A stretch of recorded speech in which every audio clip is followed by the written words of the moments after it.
So to get started with the video, we're going to go ahead and talk about cancel culture. Now, this is something that's actually been quite popular for a good while now. And for those of you that don't know what cancel culture is, it's pretty much just like mob rule on the internet that pretty much incites a whole bunch of people to go against anything that they don't like in order to cancel individuals that they don't agree with. So if there's something on the internet that this group of people disagree with or don't like, they mob up and start hating on whoever said something that they disagree with in order to try to cancel them or to stop them from pretty much having a career in a lot of cases. So we're going to start off by talking about Obama and Dave Chapelle and kind of their recent comments on cancel culture. I think it's very interesting. A lot of you might find it interesting. So I'm going to go ahead and play a little clip for you guys to see what Dave Chapelle actually had to say very recently on cancel culture. I think it's pretty funny. Check it out. Okay, so this is Dave Chapelle and what he says about cancel culture. Political correctness has its place, excuse me. We all want to live in a polite society. We just have to kind of work on the levels and come to an agreement of what that actually looks like. I personally am not afraid of other people's freedom of expression. I don't use it as a weapon. It just makes me feel better, and I'm sorry if I hurt anybody, et cetera, yada, yada, yada. Everything I'm supposed to say. Dave Chapelle in true fashion. So I think that's a pretty good take on cancel culture. I think he's pretty much just voicing how pretty much, well, making a joke of it, right? Trying to tell everybody, you know what, you guys are idiots. Why is everybody so sensitive?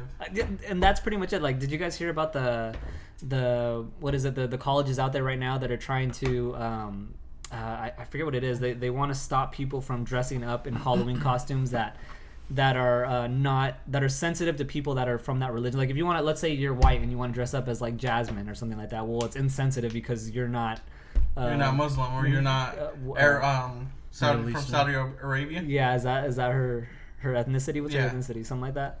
Arabian or something like that. Is that right? Yeah. It's this whole thing with canceling anybody that offends you is just crazy because you can offend anybody about anything. How the heck? I think if you want to be like politically correct, I mean, that's your personal business, but to force other people to force everybody else to be politically correct, like, I don't want to do that. Especially, I mean, he's a comedian, right? Yeah, he's a comedian. That's their job, is to kind of push the envelope on... Make fun of people. And if anything, I think it kind of makes light of it for the most part, right? I mean, they're joking about things that kind of bring us together. If you joke about something that's a stereotype or something like that, well, it just makes light of something that we can all kind of like, oh, haha, you know what? Yeah, my ethnicity is known for that kind of stuff. You know, it happens on occasion. You laugh about it. You can laugh at yourself. And even the dark stuff, though. What do you mean? They've made fun of like suicide stuff, like they get something serious and then they make a joke out of it. It's supposed to be. I would cancel that though. Lighthearted. That's so messy. Joke about suicide. Epstein. What's going on? What about Epstein? That's part of suicide. Yeah, that's true. I don't know. So, but no, that's just the darker version. I mean, there's other. We'll leave your heart getting broken. But even that, I mean, okay, so that I think that falls, and I think that's what the whole pushback against cancel culture is. It's like, it's one thing for you to get. I mean, let's say you are offended. Let's say you're offended. Let's say you're upset. Okay, fine. You know, you don't want to listen to Dave Chapelle anymore. Don't listen to Dave Chapelle. I mean, totally fine. I'm pretty sure he's okay with it. But when you're going to go out of your way to try to cancel people or to try to force them to lose their jobs, try to hate on them so much on social media that nobody wants to follow them anymore, that's taking it to it. Dude, if you don't like the guy, don't listen to him. I mean, plain and simple. Especially Dave Chapelle, because I think he's like one of the biggest comedians that gets made the most fun of. He's a funny-looking guy. Yeah, I think that's what caused a lot of... I think that's what makes him funny, right? So, I mean, Dave Chapelle has, like, so many sketches just making fun of him. Like, there's other comedians that have a job, a career, because they make fun of Dave Chapelle. So, why don't you guys go cancel them out because they're making fun of Dave Chapelle? Yeah, I mean, you could totally turn it around on just about anybody, right? It doesn't... Wouldn't that be considered you guys bullying them? Yeah. I mean, that's bullying. Come on. It's bullying people to try to get them to shut up on things that you don't like them talking about, and it's dividing everybody. It's literally dividing everybody because everybody's offended by everything, and if you're not sensitive to everybody's feelings, well, then you're evil. you're the worst person alive. And it's like, okay, well, that divides everybody because not everybody hates everybody. Everybody wants to cancel everybody. It's like, what the hell can you say? Or it's forcing you to stand on the side when it's like, hey, I'm just here to watch. And if you guys disagree with them, like, I don't care what you guys say. You know, like for me, I'm open-minded. Yeah. People make fun of me. I'm just like, oh, okay, you know. We do. Yeah. And well, me the most, but he takes the cake. Well, we laughed too but hard. I mean, we all, I mean, we're all like from a different era where, you know, guys and girls were brought up a little bit different, and when you got picked on in school and you went to tell your mom, not saying that it did happen to any of us, but you know, you have the situations when you get picked on. What does your mom tell you, especially being Hispanic? Go back over there and kick his ass because I don't want him saying anything to you. You better go kick his ass. And if you don't go kick his ass, your mom will kick your ass. Well, but before we send anybody to go kick people's ass, my mom just said you need some thicker skin. Yeah, I mean, just saying. Before we start telling our viewers, just not saying, not saying you're supposed to be doing it, but in our culture or in people that were brought up earlier on in life, were brought up to be tougher. Yeah, and not defend to take yourself. Maybe not defend just yourself, but I mean, you but just defend like, yourself right, not as in fighting. I mean, as in like, yeah. hey, he says something, you say something back. You know? Well, just I think what he's trying to say is just not be so offended by everything. Yeah. Like if you're that offended by so many things, how the hell do you go outside your door? Like seriously, like don't go outside your door. And that's what I'm saying. Like if you're offended by so many things, it's like, okay, well, what the heck can entertain you? I mean, entertainment is full of things that kind of push the edge. Granted, I'm Christian and I don't like things that push the edge that much. Okay, but I'm not going out there and trying to boycott every single thing that offends me. Rick and Morty. Yes, okay, there's like Rick and Morty. Okay, a lot of people are gonna give me a lot of slack for this, but I don't like the show Rick and Morty, and I think it's just I think it's dumb. But not even Rick and Morty. I'm just talking about things that, look, me being a Christian, there's a lot of things out in the world that do offend me. There's a lot of things out there that offend me. If I watch a movie and there's, you know, pornography in it or different things like that, too much cussing, it offends me. But, I mean, I'm not overly sensitive enough to say, you know what, nobody can watch this movie. Nobody should watch nobody this movie. It's evil. I'm going to hashtag the crap out of this movie until everybody boycotts it. It's like, no, if I don't like the movie, if it offends me, I'm not going to watch the movie. You must have a lot of time on your hands to do that. Rally, yeah. Do you even get paid for that? Well, you get a lot of views. Yeah, but you get paid for that. I mean, I'm pretty sure if people are like, you know, Insta famous or stuff like that, and they're trying to push the envelope on other people, it attracts people to their sites, to their pages, and yeah, they could be getting some monetary endorsements or you know, kickdowns from the amount of traffic that goes to their pages. Yeah, which gets into the... So I wanted to get also into Obama. I think what Jeff was kind of pouring into there, because reasons for why people get into cancel culture, okay? And I think Obama kind of spelled it. Recently he had an interview. I'm not exactly sure where. I'll post it up so you guys can see where. But so recently Obama had an interview, and in the interview he kind of goes over what he thinks cancel culture really is. And he says that it's more of a...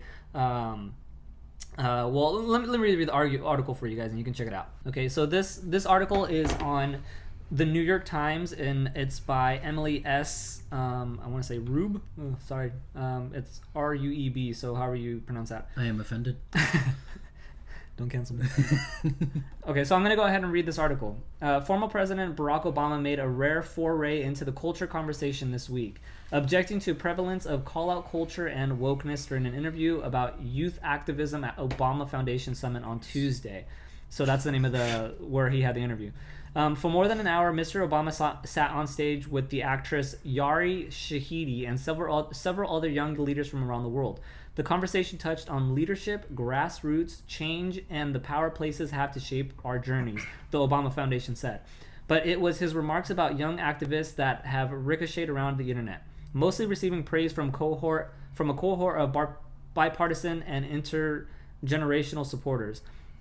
So it quotes him saying, "This idea of purity and you're never compromised and you're always politically woke and all that stuff," Mr. Obama said, "you should get over that quickly. The world is messy. The world is messy. There are ambiguities," he continued. "People who do really good stuff have flaws. People who you are fighting may love their kids and share certain things with you."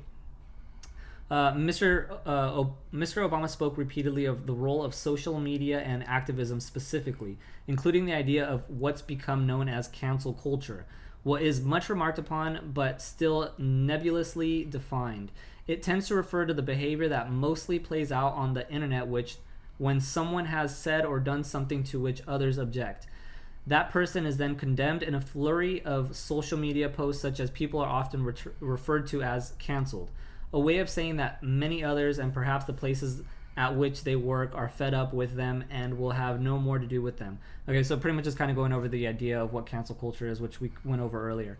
Okay, so I want to get to what he actually said. So this is what he said about cancel culture. I do get a sense sometimes now among certain young people, and this is accelerated by social media. There is this sense sometimes of the way of me making change is to be as judgmental as possible about other people, he said, and that's enough.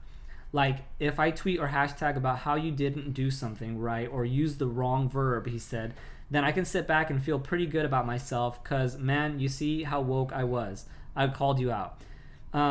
That's not activism. That's not being about change, he said. If all you're doing is casting stones, you're probably not going to get that far. That's easy to do. And you know what? From somebody who is on the left to say that, and being such a popular figure as he is, President Obama is like, I think, one of the most popular presidential left-leaning presidents, right? If I'm not, like, he's like one of the most popular Democrats out there. And for him to come out against cancel culture, which I think is actually like a dominant left-wing idea, or you know. But you think it's really a left-wing idea? Like, I think it's an idea of its own, and it's something that, I mean, I hate to say it, is more like LGBT community is more that's oppressing this.